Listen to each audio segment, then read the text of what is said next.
Gulf యుద్ధంలో తాజా update వచ్చింది. అమెరికాకు చెందిన రీఫ్యూయలింగ్ విమానం KC-135 ఇరాక్లో కుప్పకూలిపోయింది. ఇరాక్లోని ఎడారి ప్రాంతంలో సాంకేతిక లోపంతో ఈ విమానం కూలిపోయిందని చెప్తున్నా ఈ విమానాన్ని కూల్చివేశారు అనే సమాచారం అందుతా ఉంది అంతర్జాతీయ మీడియా ద్వారా.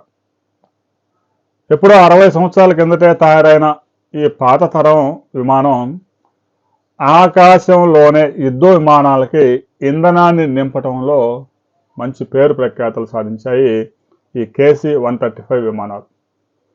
కేవలం 2 విమానాలు తీసుకొని అమెరికా యుద్ధ నౌక మీద తీసుకొని గల్ఫ్ యుద్ధానికి వచ్చారు. ఆ 2 విమానాల్లో ఒక విమానం కూలిపోయింది, ఇంకొకటే మిగిలింది. దాంట్లో 5 సిబ్బంది కూడా సైనికులు కూడా ఉన్నారు. వారి కోసం గాలిస్తూ ఉన్నారు. ఇరాక్లో కూలిపోయింది కాబట్టి ఒకవేళ దొరికితే వాళ్ళని అమెరికాకే అప్పగించే అవకాశం ఉంది.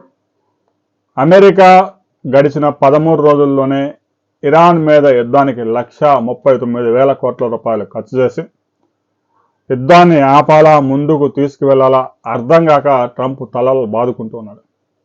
రాబోయే రోజుల్లో కూడా ఇరాన్ మీద అమెరికా విజయం అయితే సాధించవచ్చు, కానీ అమెరికా ఆర్థికంగా 10 లక్షల కోట్ల రూపాయలు నష్టపోయే ప్రమాదం ఉంది.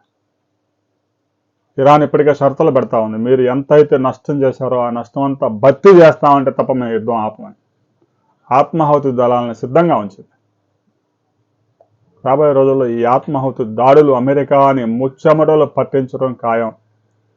ఇప్పటికే ఇరాన్ గల్ఫ్ దేశాల మీద దాడులు జరుపుతూ ఉంటే గల్ఫ్ దేశాలు వణికిపోతూ ఉన్నాయి.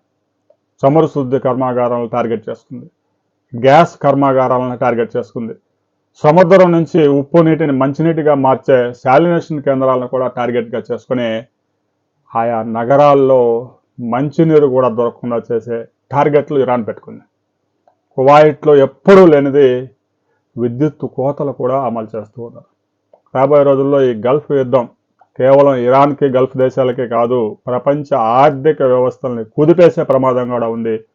ఏ దేశానికి ఎంత నష్టం, ఏ దేశాల్లో ఎన్ని కోట్ల ఉద్యోగాలు ఊడిపోబోతా ఉన్నాయి అనే వివరాలతో మరో వీడియోలో మనం కలుసుకుందాం.